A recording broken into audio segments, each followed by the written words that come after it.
La voz de la Reforma Protestante en Chile, un programa de la Iglesia Cristiana de la Reforma. Le dejamos en compañía del hermano Mauricio Tapia. Queridos hermanos y hermanas que nos visitan a través de la página de la Iglesia Cristiana de la Reforma, les saluda el hermano Mauricio Tapia, representante legal de la ICN.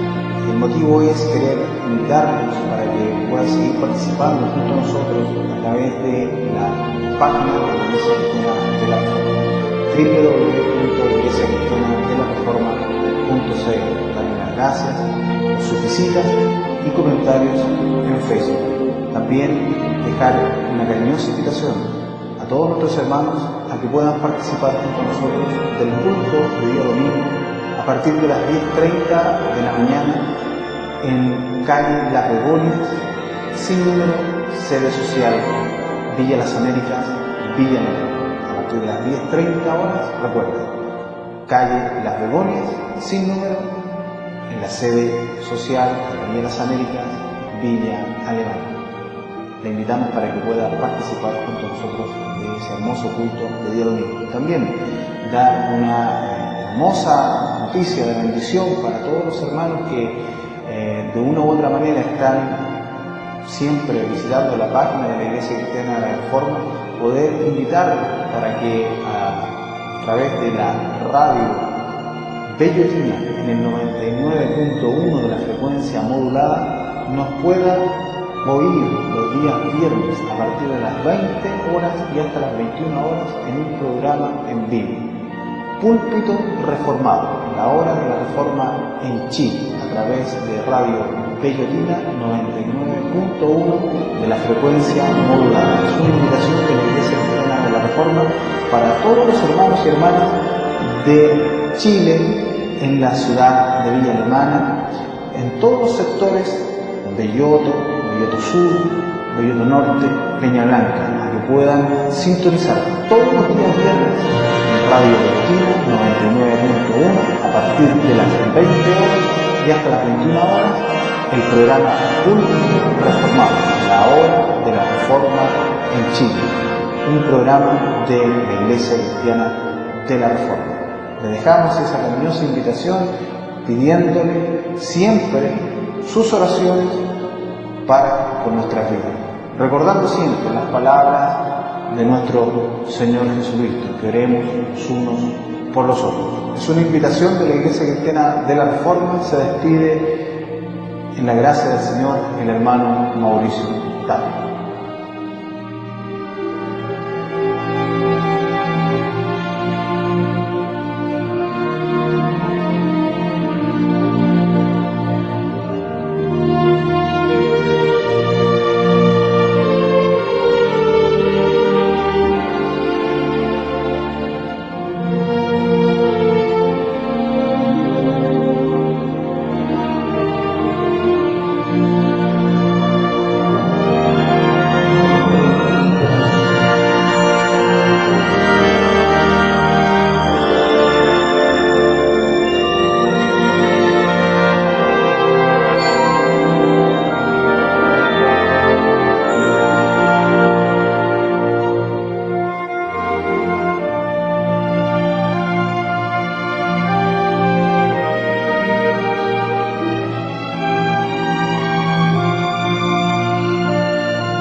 En este pasaje hemos venido leyendo y analizando y estudiando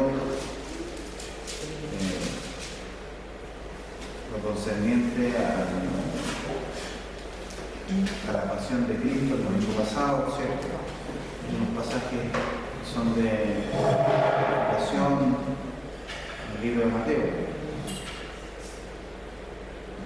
y de una u otra manera esto también tiene relación con aquello, ¿no? Vamos a ponernos de pie y a darle lectura a la palabra de Dios. En el nombre del Padre, del Hijo y del Espíritu Santo. Éxodo capítulo 4, del verso 1 al 8. Y leemos. Entonces Moisés respondió diciendo: He aquí que ellos no me creerán, ni oirán mi voz, porque dirán: no te ha aparecido Jehová. Y Jehová dijo: ¿qué es eso que tienes en tu mano? Y él respondió: una vara. Él le dijo: échala en tierra. Y él la echó en tierra, y se hizo una culebra. Y Moisés huía de ella. Entonces dijo Jehová a Moisés: extiende tu mano y tómala por la cola. Y él extendió su mano y la tomó, y se volvió vara en su mano. Por esto creerán que se te ha aparecido Jehová, el Dios de tus padres, el Dios de Abraham, Dios de Isaac y Dios de Jacob. Le dijo además Jehová: mete ahora tu mano en tu seno. Y él metió la mano en su seno. Y cuando la sacó, he aquí que su mano estaba leprosa como la nieve. Y dijo: vuelve a meter tu mano en tu seno. Y él volvió a meter su mano en su seno, y al sacarla de nuevo del seno, he aquí que se había vuelto como la otra carne. Si aconteciere que no te creyeren ni obedecieren a la voz de la primera señal, creerán a la voz de la postrera. Amén. Oramos. Señor, te damos gracias en esta mañana por permitirnos estar congregados en tu nombre y rogamos que tu gracia, Señor, nos acompañe para poder exponer tu palabra, que ella corra y sea glorificada, Dios mío, para este grupo de hijos tuyos, Señor, que necesitamos de ella, que necesitamos oír el consejo sabio de ella, la edificación, Dios mío, de tu palabra. Cuán buena es, Señor, a su tiempo, tu palabra, para cada momento que enfrentamos, Señor. Gracias. Que ella, Señor, Dios mío, lleve fruto abundante en los elegidos, Señor, y lleve también la justa retribución en los réprobos, Señor. Gracias, Padre. En el nombre de Jesús, amén y amén. Bueno, es interesante el texto que tenemos hoy día enfrente, ¿no? Y nace de una u otra manera de una conversación que tuvimos el viernes, ¿cierto? Y esas cosas que Dios hace que nos va llevando para poder, partimos hablando de una cosa, pero llegamos a lo que realmente el texto nos quiere decir, ¿no? Y es hermosa realmente la palabra de Dios y cómo ella nos va a enseñar. Amén. Moisés. Antes de entrar realmente son 3 señales. El verso 9 tiene la tercera señal, que es cuando Moisés convierte el agua en sangre. Esa señal la vamos a dejar para la próxima semana. Para este pasaje, entonces, vamos a revisar 3 señales de autoridad con que Dios dotó a Moisés para sacar a Israel de la esclavitud. ¿Ya? Él iba a ser aquel que iba a liberar, el caudillo, ¿cierto? Por medio del cual Dios iba a sacar a su pueblo de la esclavitud. Y lo dotó de autoridad y de estas señales. Y todo esto tiene relación con la vida que ha pasado Moisés. ¿Por qué viene? Vamos a hacer un pequeño resumen de la vida, de la biografía de Moisés. Recordamos que el edicto del nuevo faraón que se había levantado, ese faraón que no conoció a José ni a su padre, ¿cierto? Israel había llegado a morar a Egipto gracias a la providencia divina por medio de José, ¿no? Era a José a quien Dios llevó a Egipto para preservar la vida de su pueblo escogido. Y luego hizo bajar a su padre Jacob, quien llegó allí con 70 personas. Y el pueblo se multiplicó, Dios lo bendijo, lo fructificó. Se levantó este nuevo faraón que no conocía a José ni a su padre y comenzó a agravar el yugo sobre los israelitas, porque ellos veían que ellos crecían en número, eran fuertes, se multiplicaban y tuvieron temor de que cuando viniera la guerra se levantaran en contra de ellos. Por lo tanto, pusieron alguaciles sobre ellos que cobraban tributos y los hacían trabajar y cada vez más y se iba agravando el yugo. Pero aún cuando esto se aumentaba en contra de Israel, Dios seguía fortaleciendo a Israel y el número seguía aumentando. De eso pasaron cerca de 430 años en los cuales Israel estuvo bajo una dura cerviz, una dura esclavitud. Y lo más terrible de todo era que en ese periodo de tiempo Dios no habló por medio de nadie a Israel. 430 años, conocidos comúnmente como los 430 años de silencio. No obstante, sabemos que Dios sigue comunicando. El silencio fue que Él no se comunicó a su pueblo por medio de nadie.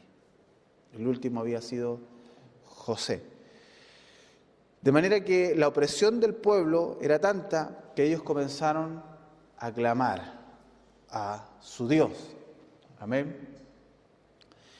Y en ese clamor vemos esta historia, cómo Moisés, ¿cierto?, es librado de este mandato que ha sido dado por Faraón. Faraón dice a las parteras, ¿cierto?, Fúa y no me acuerdo en este momento cómo se llamaba la otra, que era con C, Saura o Seura, que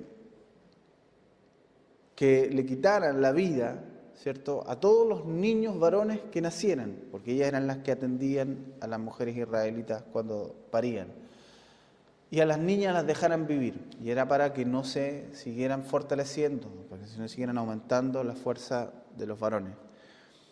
Las parteras no hicieron caso, tuvieron temor de Dios. La Biblia dice que por este temor que ellas tuvieron, y al no ejecutar la voz de Faraón, Dios las bendijo y las prosperó. Y las libró también de la mano de Faraón, ¿no?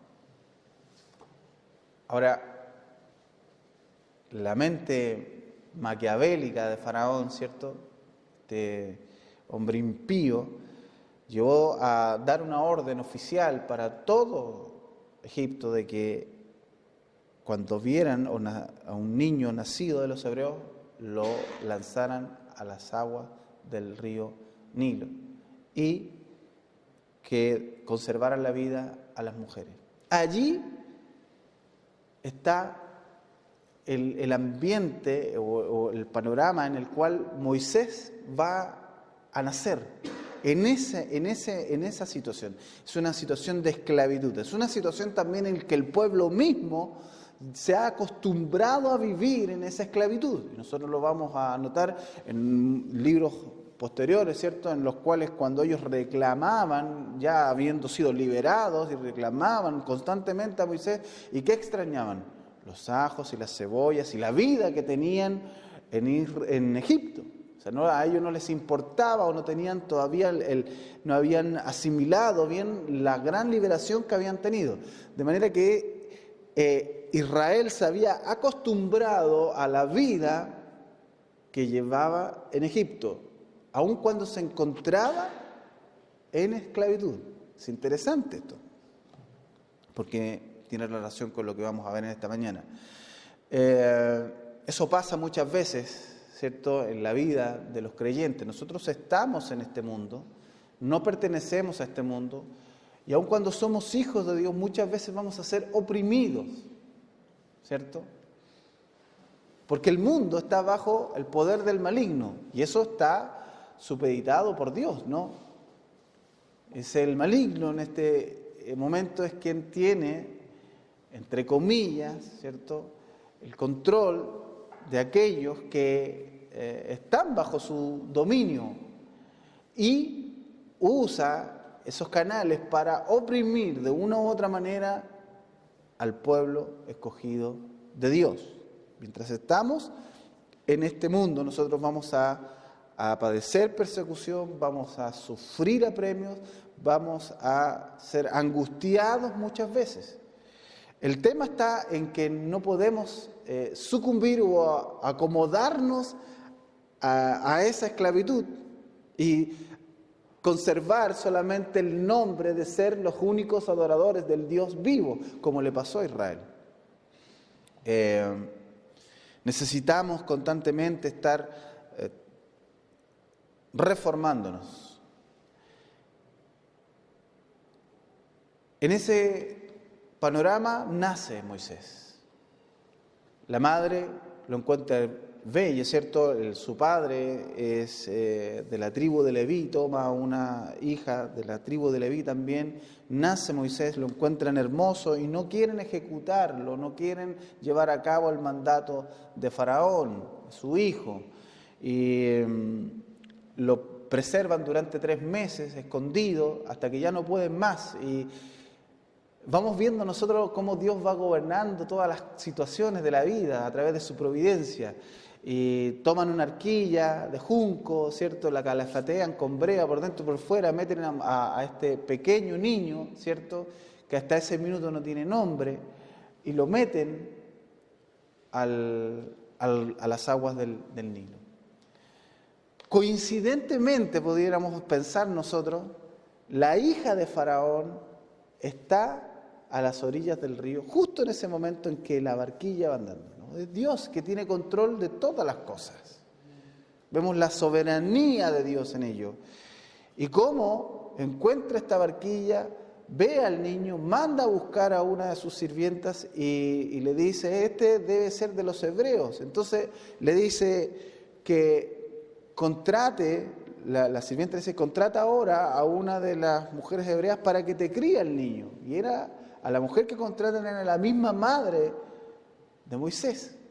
Y la hija de Faraón le dice, cuídame, críame a este niño y yo te voy a pagar por ello. O sea, Dios lo devolvió a su madre y más encima le hizo un sueldo para que pudiera ella costear los gastos del pequeño. Hasta que fue un poco más grande y ya lo recibió la hija de Faraón. Y la hija de Faraón fue quien le puso por nombre Moisés.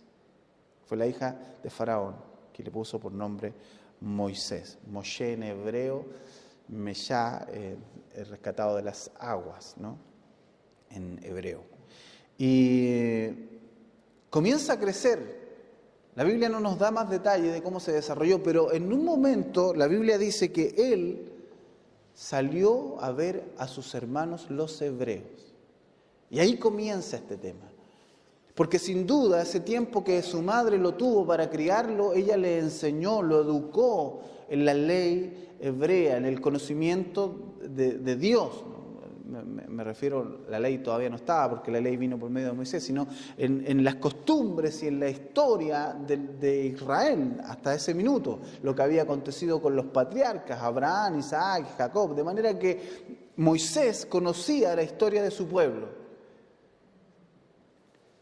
Él sale a los suyos y ¿qué ve? Ve a un egipcio maltratando a uno de su pueblo, a un hermano suyo, a su prójimo. Miró a todas partes, vio que no había nadie, fue y a tratar de liberar a ese hombre, lo mató y lo escondió en la arena. Y se fue. Al día siguiente, dice el relato bíblico, salió y encontró a 2 hebreos discutiendo, pleiteando, y uno enfrentaba al otro. Y fue él a tratar de calmarlos y a separarlos, y ellos le dijeron, ¿qué tienes tú? ¿Quién te ha puesto a ti por juez o por rey sobre nosotros? o como legislador sobre nosotros? ¿O quieres matarnos como lo hiciste con el egipcio? Y la Biblia dice que Moisés temió, dijo que esto se había descubierto, tuvo temor. Y esto llegó a los oídos de Faraón y Faraón procuró matar a Moisés y Moisés huyó al desierto. Mire todo lo que va sucediendo. ¿Por qué es importante saber esto? Porque es eso lo que está presente en la vida de Moisés cuando tiene esta gran visión en el desierto.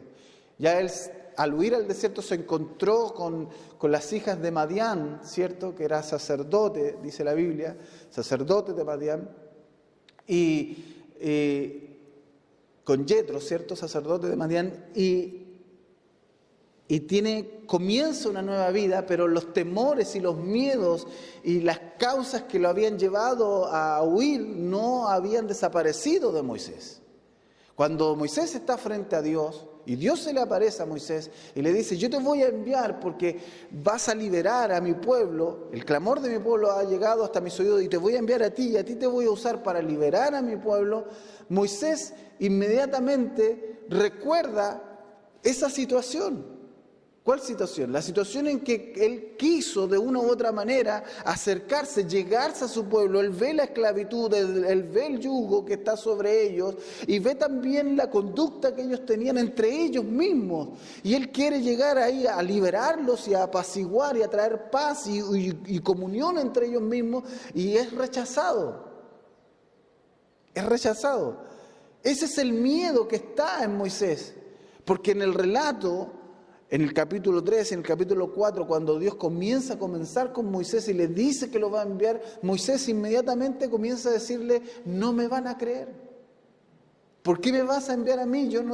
No me van a creer, no me van a oír. Él ya tenía una experiencia previa con el rechazo. Se cumple la Escritura, nadie es profeta en su propia tierra, ¿no? De manera que Dios debía dotar a Moisés de autoridad, de poder para llevar a cabo esta empresa, este ministerio. Y aquí es donde nos introducimos a ver cuáles son las causas, ¿cierto?, de que Dios le hiciera tirar la vara al suelo, se transformara en una culebra, en una serpiente, ¿cierto?, y que metiera su mano en su seno, y la tercera señal que la vamos a dejar para el próximo domingo. La primera señal, vamos a ver la primera señal. ¿Qué relación tiene con esto? Ya vemos que la historia de Moisés, el acontecer histórico en el cual está imbuido Israel, y cuál es la aplicación, si pudiéramos decirlo, de esta señal. ¿Qué relación tiene esta señal? ¿Qué significado tiene de que la vara se hubiese convertido en culebra? La transformación de la vara de Moisés en serpiente, la cual volvió a convertirse, una vez que él la tomó de la cola, ¿cierto?, en esa vara. Esto hace referencia a la profesión de Moisés. ¿Qué hacía Moisés en el desierto de Madián? Él fue pastor. La vara que él llevaba era el cayado que usan los pastores para guiar a las ovejas. O sea, Moisés se había convertido en pastor. Dios lo había llevado a eso. Pero vemos, ¿cierto?, que si recordamos atrás, esto ya estaba en el corazón de Moisés. Cuando quiere liberar al israelita de la mano del egipcio, cuando quiere poner unión entre sus hermanos, esto ya está en el corazón de Moisés.